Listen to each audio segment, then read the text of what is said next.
Girlfriend আছে কার কার দেখি হাত তোলো। মাশাআল্লাহ, সাহস আছে ওদের, বুকের পাটা আছে। হাত নামা বেটা। এই গার্লফ্রেন্ড বয়ফ্রেন্ডের সাথে আমাদের কোনো সম্পর্ক? আমরা বিয়ে করব। কি করব? বিয়ে করব। চেয়ারম্যান সাহেব বিয়ে করাই দিন এগুলোরে, আপনার দায়িত্ব দিয়ে গেলাম। এই গার্লফ্রেন্ড বয়ফ্রেন্ড এগুলো ইসলামের কালচার নয়।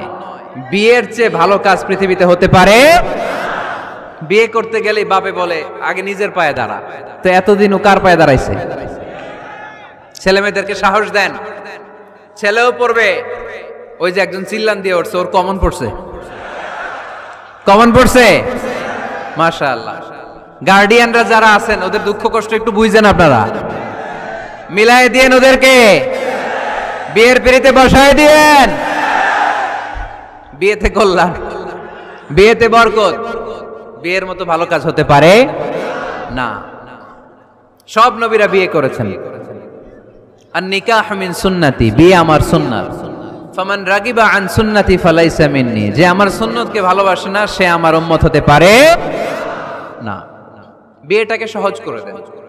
যেই সমাজে বিয়ে সহজ ওই সমাজে জিনা কঠিন, তাই না? যেই সমাজে জিনা সহজ ওই সমাজে বিয়ে কঠিন। আমাদের সমাজে জিনা করা সহজ, বিয়ে করতে লাগে 10 লাখ, জিনা করতে লাগে 1000, ঠিক কি না? 10 লাখ টাকা ছাড়া বিয়ে করা যায় না। এটা লাগবে, ওইটা লাগবে, এই দাও, ওই দাও, মোহর দাও, বিশাল অঙ্কের মোহর। 10 লক্ষ টাকা ধার্য না করলে মেয়ে দিবে না, এরকম আছে না নাই? না, এগুলো আসলে ইসলামিক কালচার না। ছেলের বাবা মেয়ের বাবা উভয়কে আমি বলি বিয়েটা সহজ করে দেন, সহজ করে দেন। ছেলে পড়াশোনা করুক, সমস্যা নাই, মেয়েও পড়ুক, কিন্তু তারা পবিত্রভাবে তাদের সম্পর্ককে মেনটেন করুক, ঠিক কিনা? তাদের এই যৌবনের তাড়নায় যে পাপের সাথে জড়াবে তার পার্সেন্টেজ গুণা বাবা হিসেবে আপনার কাঁধেও আছে না নাই? এজন্য বাবারা সাবধান, মায়েরা সাবধান, বিয়েটাকে সহজ করেন। এই এলাকার যুব সংঘ যারা আছো, তোমরা একটা ক্যাম্পেইন করবা এই মাহফিলের পরে, টাইমলি ম্যারেজ ক্যাম্পেইন।